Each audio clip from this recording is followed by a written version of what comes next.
अस्सलाम वालेकुम रहमतुल्लाहि व बरकातुहू। मैं इस वक्त मौजूद हूँ जी हाई स्ट्रीट पर गवर्नमेंट हाई स्कूल के गेट के बिल्कुल सामने। तहसील चौक से लेकर ख़त्म नबुव्वत सल्लल्लाहु अलैहि वसल्लम चौक तक स्कूल के आगे जूस की रेहड़ियों की बहुतात है, जो कि ट्रैफिक की रवानी मुतासर करने के अलावा सीवरेज की ब्लॉकेज की भी ज़िम्मेदार है।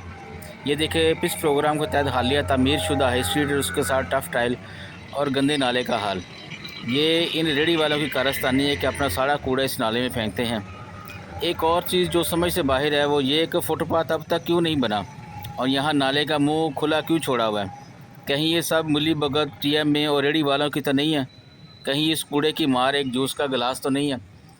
ये देखें, ये जूस के गिलास के डब्बे और ये पराली जो फ्रूट के साथ आती है, सारी इन्होंने नाले में फेंकी हुई है, जो कि नाली के ब्लॉकेज का बायस है। ये लड़का मुँह छुपा रहा है। लड़का, तेरे मुँह छुपाने का क्या फ़ायदा है बताओ?